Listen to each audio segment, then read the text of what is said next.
What if the real problem is not what you believe about yourself, but what you were taught to believe about yourself? That's going to change the game. I began to think that I had a confidence problem, but it was not a confidence problem. It was a conditioning problem.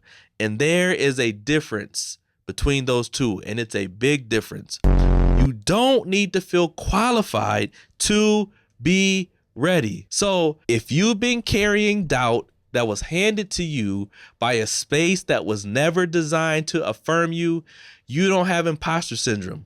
You don't have an imposter syndrome problem.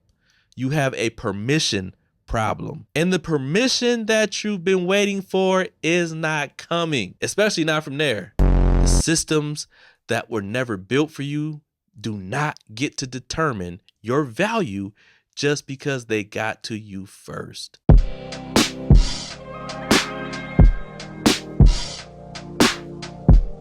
Welcome back, y'all, to another episode of Whole, Healed, and Healthy. Season 3, we here. Let's go. So I'm coming to a place in my life where I'm learning to stop explaining who I am, to stop explaining why I do what I do. I'm really just legit like learning how to live in the moment, how to live with the new person I'm becoming. And let me tell you something. I love it here. It's amazing. I never thought that I would see this version of myself, and I love it. But honestly, there's still some work to do, right? Like, I didn't even want to do this season. I did not want to work on season 3. I did not want to hit record. I didn't want to do none of it. Not because I did not have anything to say or because I did not feel like I wasn't prepared. Really because I didn't feel ready, and I don't always feel qualified. And so I had to ask myself, is that me? Or is that everything I've been taught about who gets to take up space, man? So yeah, that's the tension. We about to create the tension. That's the tension I want to sit in today, because I think a lot of us are waiting to feel ready before we step into what's next. But being ready and feeling ready, they are not the same thing. And as much as I've known that, I'm still learning that every single day. So let's talk about it. Listen, I know what I'm doing. I've been doing this. I've recorded episodes. I've built a small community. I've had a lot of conversations with a lot of people that I know that have helped them heal and that have helped them to grow. So yeah, I put the work in. I put my time in, like we say in church. Put your time in. I put my time in. But yet, there are still moments when I sit down to record, when I sit down to create music, when I sit down to create content, and I feel like I shouldn't be here. There are moments when I still feel like that. Like, I feel like I'm not qualified. I feel like I need one more confirmation. I need just like one more sign that I'm actually qualified to do what I'm about to do or to say what I'm about to say. And that's when I realized that I got a problem. I suffer from imposter syndrome. That's right, imposter syndrome. I said it out loud. Season 3, episode 1, the imposter episode. So for me, it doesn't always show up as insecurity. Like, I know that that's something that I've worked through and I'm continuing to work on are my insecurities. But a lot of times it doesn't show up like insecurities. It shows up in hesitation. It shows up in second guessing. It shows up in over explaining. It shows up in softening my voice when I should just say what I need to say. And ultimately, it shows up as waiting for permission that I don't actually need. I don't need y'all permission. So today, you already know what I want to do and what I'm about to say. We want to create some healthy tension because two things can be true at the same time. I'm capable and I feel like an imposter. Both of these currently live in my life together. They my new roommates. Last season, my roommates were faith and fear. This season, my roommates are I'm capable and I'm an imposter. I always got roommates, and but that's the beauty of this. We're working through it in real time. So again, normally, how would I usually deal with this? I just bypass it. Like, I would just bypass those feelings. I bypass those thoughts with a few scriptures. I can do all things through Christ who strengthens me. I'm more than a conqueror. And then I just begin to remind myself of how many wins I've had, and all the great things that I've done until I felt like the doubt was going away. But I want to push back on that. I want to challenge that because I realize that that thought process and that way of thinking is not healthy for me. It is not safe. It does not create a safe environment for me. And I also think that it doesn't create a safe environment for a lot of you. Because listen to this, like, what if the doubt was never really yours to begin with? Like, what if the feeling was shaped by every environment that never made room for you? What if the real problem is not what you believe about yourself, but what you were taught to believe about yourself? That's going to change the game. Like, what if the spaces that we thought were meant to affirm us, what if those spaces really created that doubt to begin with? I think many of us have tried to fit into spaces that were never meant for us to fit into. I know we say in the church, I was born to stand out. I don't fit in. But like, I really think that that's the truth for a lot of people, that we tried to fit into spaces that we were never meant to fit into. And when you think about that, that changes the whole conversation. So like I've already said, let's create that healthy tension and let's challenge some things on today. So when I begin to deconstruct my faith and redefine what my faith was, when I begin to do that out loud, I knew that it came with some risk, right? I knew that I risked losing my community. I knew that I risked losing friends, family. Like I knew that those were some of the risks when you start to question a lot of things out loud. Man, I can remember getting phone calls from people and, hey bro, I'm checking on you. You good? I call them temperature checks. Hey bro, just kind of seeing where you at, just making sure you good.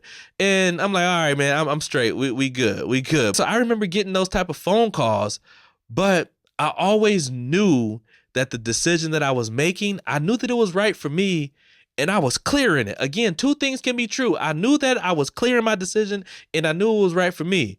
But for some reason, I continued to second guess myself, right? I kept asking myself, should I wait until I have this all figured out? Like, should I wait till I have more information? Is this really the right thing for me to do? That was the big one, because I grew up in a space where when you question your faith out loud, when you question faith, you lost. They kicked you to the world. You in the world, the devil got your mind gone. So I questioned that, and I had doubts about moving forward. But the more I sat with it, right, the more that I realized that I'm not unclear. I'm just waiting for somebody to tell me that it is okay, that it's okay for me to move on. That's when I realized the pattern. I got a problem. I've done this before, right? In making music, in ministry, in relationships, man, just about anything I can think of. I'll have clarity. I'll have preparation. But then I hesitate because I'm waiting for some external validation to match what I'm feeling inside. And that's where imposter syndrome lives with me. It lives inside. It lives in between those two thought processes. Those two thought processes. Is that how you say that? I hope so. But that's where it lives. It lives in that space of being prepared, knowing that this is what I should be doing, and I'll have it on the inside, but now I'm waiting for something outside to validate how I'm feeling. So I had to have like an honest conversation with myself about where that hesitation actually came from, and I had to face something. I wasn't just waiting because of self-doubt. I was waiting because I had been trained to wait. I had spent years inside of spaces that had a very specific idea of who was supposed to lead, who was supposed to speak, and who was supposed to take up space. And I always did not fit that image. I didn't always fit in. I tried a lot of times and I made myself fit in, but ultimately I didn't always fit in. So what did I do? I started to internalize that. I began to internalize who those spaces seem to reward, right? Who they seem to affirm and confirm. I began to think that I had a confidence problem. But it was not a confidence problem. It was a conditioning problem. And there is a difference between those two, and it's a big difference. Again, a confidence problem means that the work is internal. It's something that is inside of me that I need to work on. But a conditioning problem, that's something that's external. That usually means that I've taken on, or you've taken on, somebody else's framework, and that somehow has gotten inside of you. So at that point, you have to decide whether you're going to keep living by it. Are you going to keep living by that? That was the real work for me. Not building more confidence. Not building more confidence. You know what I'm saying? Not collecting more proof or collecting more wins, but recognizing whose voice I had been listening to and choosing to stop letting it have the final word. I had to stop doing that. For me, my definition of imposter syndrome is really, it's just the friction between knowing who you are on the inside and waiting for something outside to validate it.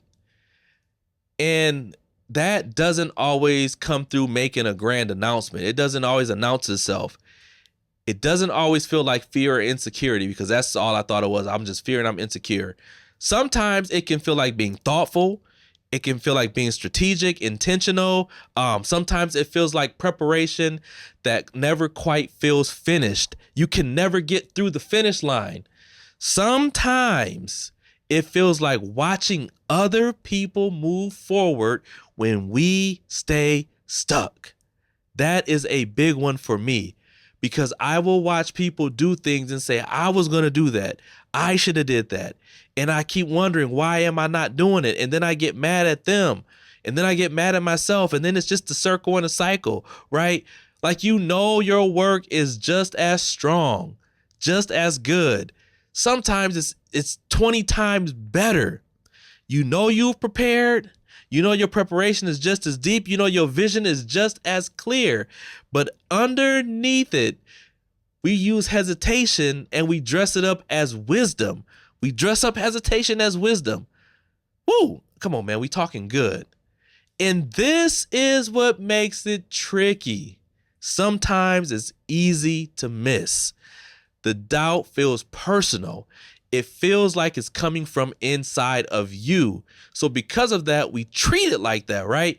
So what do? We work on our mindset. Come on, man. We start to journal. We start to affirm. We start to pray.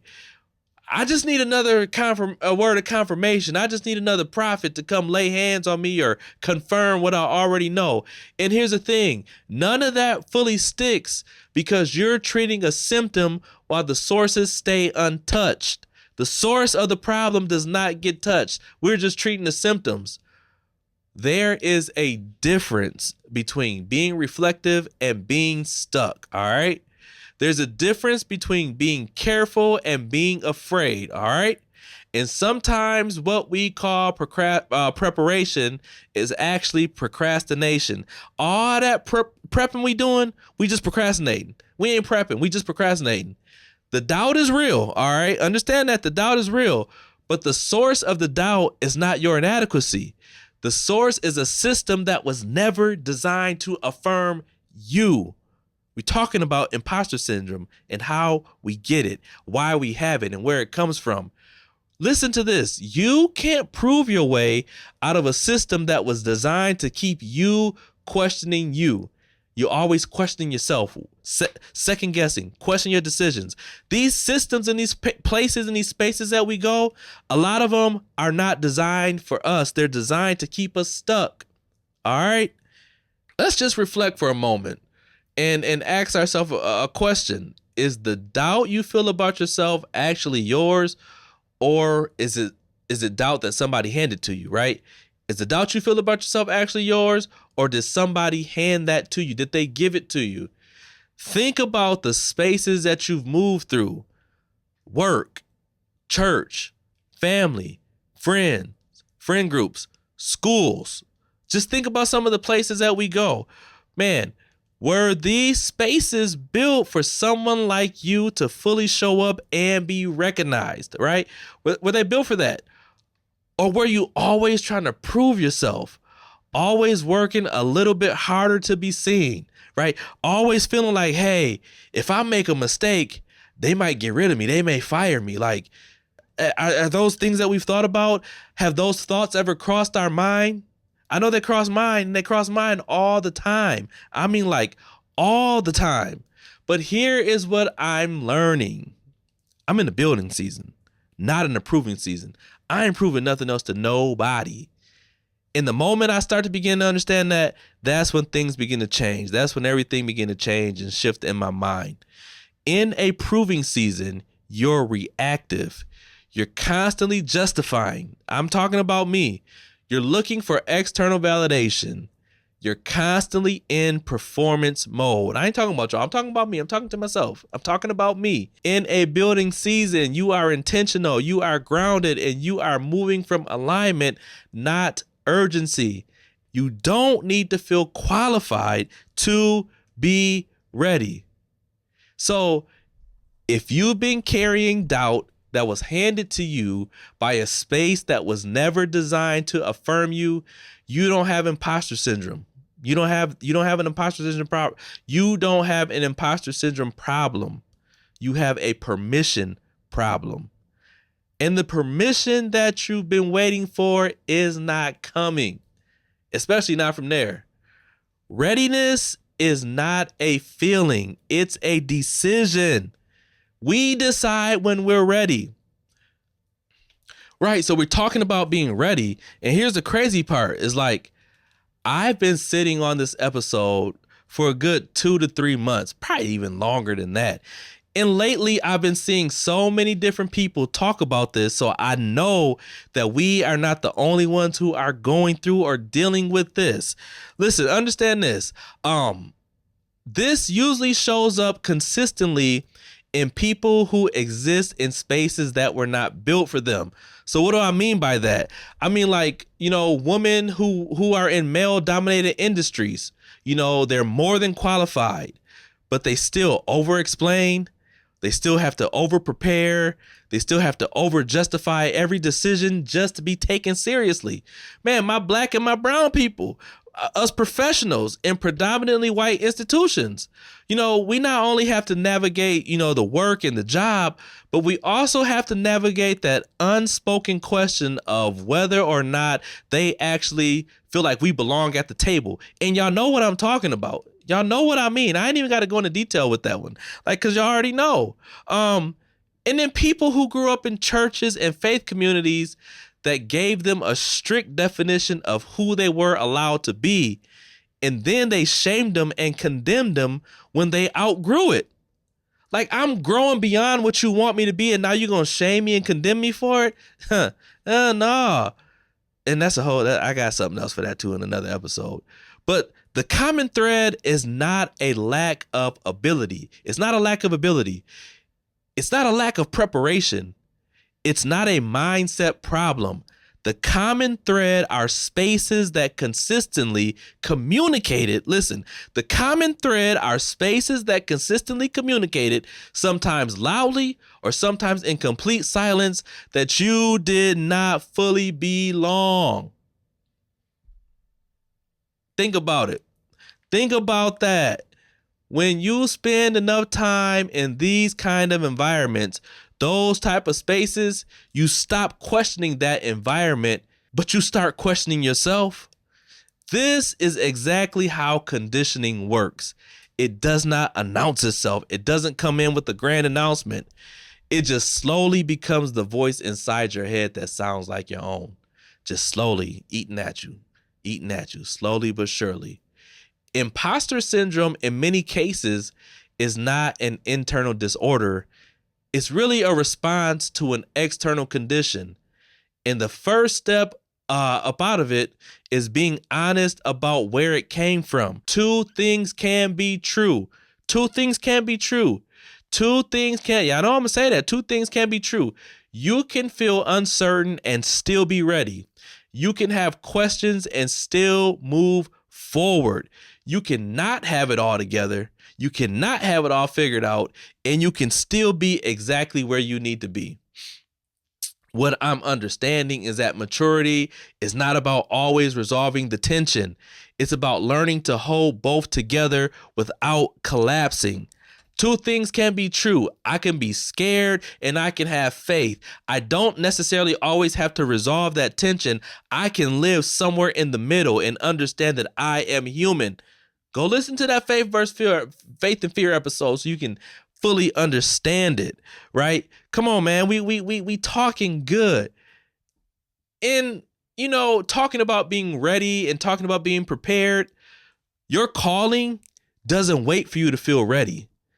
Your calling meets you where you are, and it says that you're ready now. Like, it doesn't wait for you. It does not wait. I can't always wait until I feel ready. Sometimes I have to move. All right? Sometimes you got to move. The antidote to imposter syndrome is not more evidence, it's presence, it's being in the moment. It's the reminder that you don't have to become somebody different to move forward. You ain't got to be somebody different to move forward. You just have to stop letting the voices define the terms. Man, this is good. This is good. I want to open the altar up for y'all because I want you to come and I want you to reflect. So as we open the altar and as you come to this altar, I just got a couple questions for you. What are you waiting for, right?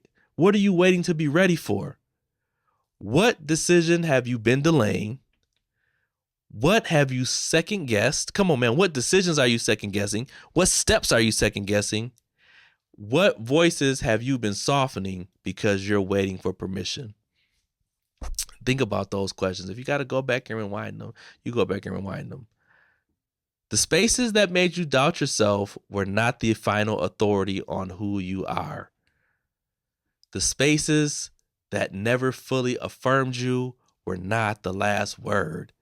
The systems that were never built for you do not get to determine your value just because they got to you first. Man, look.